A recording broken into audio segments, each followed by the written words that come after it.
We're doing the time warp again. Talking about Strange Journey. This is a documentary about the Rocky Horror Picture Show. And before that, the Rocky Horror Show, the stage production, which is now celebrating its 50th anniversary of this movie. Yeah, it's astounding. Time is fleeting. Why don't we run the film at midnight? We want Rocky! We want Rocky! Bam. So this is directed by Linus O'Brien. Is that am I getting that right? Son of Richard O'Brien. And yeah, this we go all the way back to the roots of the Rocky Horror Show in London and where it came from and how it was put together and how, O'Brien met director Jim Sharman on a production of Jesus Christ Superstar that O'Brien got fired from by Robert Stigwood. And so it's the cast comes together and Tim Curry and Nell and all the folks involved with the production, and everybody that's around is on camera. So Tim Curry speaks. I know there was a long time where he was recovering from a stroke and he did not do public appearances, but he has wonderful memories and clearly cherishes this part in his life. I think there was a time where he didn't want to talk about it. I remember because he kind of felt like, I think there was a moment where he felt like it had so firmly typecast him that it sort of made it difficult for him to be as eclectic an actor as he might have liked. But obviously, I think with time and with age, we gain perspective. But yeah, so this is, Rocky Horror Picture Show is the prototypical cult movie in that it failed when it came out originally, but through some finessing, they found the audience, and boy, did they find the audience. And it sort of organically grew into this thing where not only did it spread from city to city, but the whole notion of like people bringing props and people talking back to the screen and the shadow casting, like all of that just sort of spontaneously emerged out of the fervent fan base that the film had. And I think that I really like about this doc is that they also talk to people like my good friend Karen Tongson. They talk to Trixie Mattel, because Rocky Horror is a really important queer cultural phenomenon. I think that for generations now of not Americans, but I think people in other countries as well, the Rocky Horror Picture Show was a safe space to like step into a new identity and figure yourself out. And if you wanted to wear heels or fishnets or a man's tuxedo or whatever, it was a safe space to do it in. And it was an understanding space to do it in. And so I think that generations of queer people now cite Rocky Horror as kind of a gateway of people allowing themselves to sort of emerge into what they really are. And that, of course, fits with the theme of the film because, don't dream it, be it. And people went to Rocky Horror to be it, I think this is a really great look back at this film and the many ways in which it's important. And, obviously it's made by Richard O'Brien's son. So, did they get into some things about the film that haven't aged well? Not really. Do they?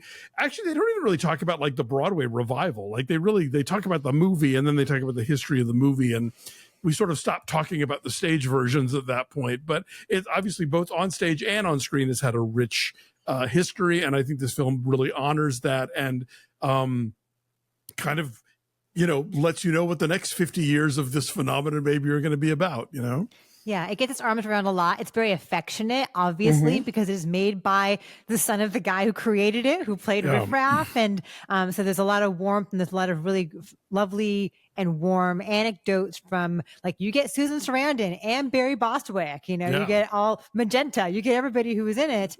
And so it is, a loving tribute for sure. But you're right, it also touches on the cultural impact of it for so many people, whether you're queer or not. Something that they dropped in here, which I was hoping they would, is the pieces of the movie Fame from Yes. 1980, where Doris goes to fame and like lets her freak flag fly. Goes to Rocky Horror. Oh, sorry. Yeah, she goes to Rocky Horror. Yes, and so she goes and like she had been so uptight and so unsure of herself, and going to Rocky Horror, like not unlike the Susan Sarandon character, like stirs this sexual thing in her that she never knew was there, and it's really exciting and really liberating to watch that happen for her.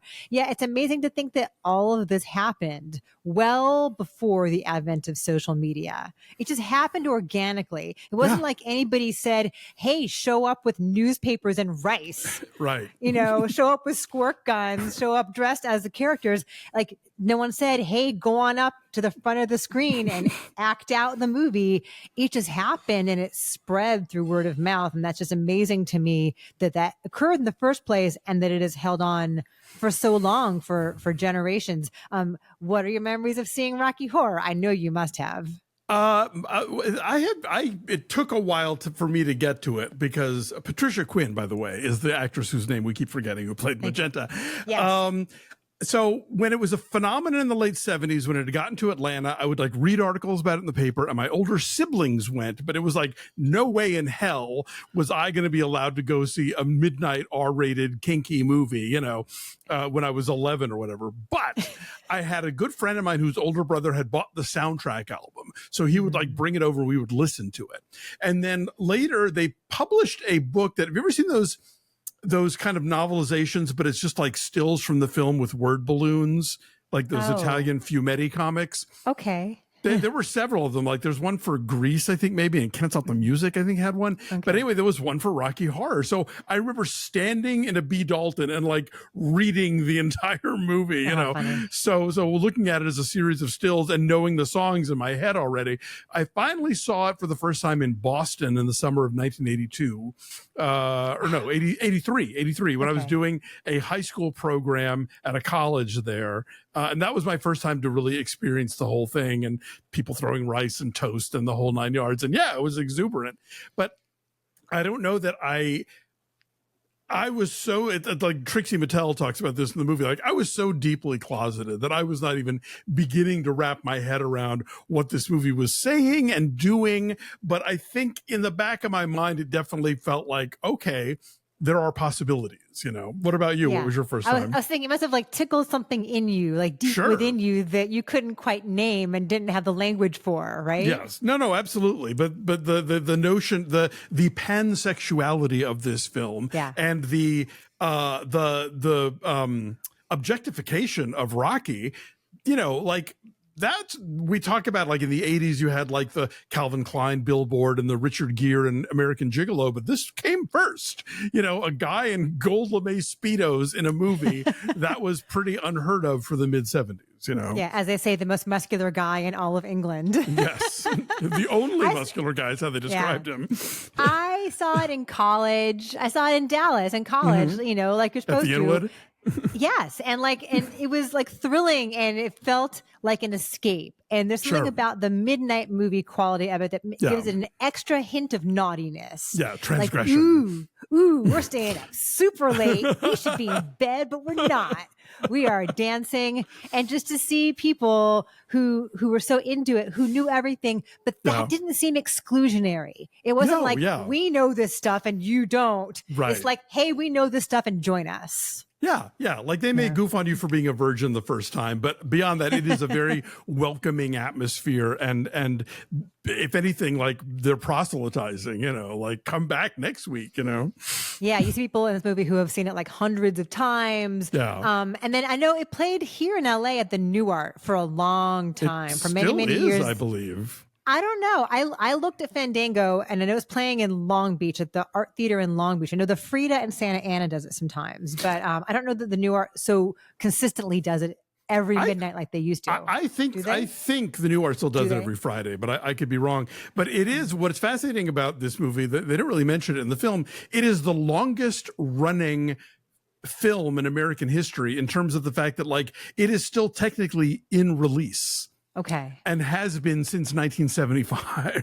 It's not like it's a restoration, like it's being revisited. Exactly. Yeah. It's not a reissue. It's never stopped being in theaters since they started doing the midnight movies in April of 1976. So yeah, that counts as a continuous run, even if it only shows a couple times a week, you know? Yeah. I think it really speaks to the cultural impact of this film that you have artists as disparate as Trixie Mattel and Jack Black, Yes. who can both speak very movingly about how formative Rocky Horror was for them. And you can totally see how they would each come at it from their angles and emerge into the performers that they would become, who are totally singular. Like, I can see like the sprinkling of the glitter of Rocky Horror on both of these guys. Absolutely. Yeah. And, you know, for people who don't think that classic films are important, this is the second documentary in 2 weeks that talks about Nosferatu being a major influence. So, you know, a gay German guy made that movie 100 years ago, and you need to watch it. What is your number then on Strange Journey? I'll say an 8.3. I think it's a really fun movie, and it is as celebratory as a movie about Rocky Horror should be. Yeah, I'm around there too. I'm at 8.5. So Strange Journey is coming out this weekend, probably limited release and then scattering about, but go check it out and then go to a midnight show.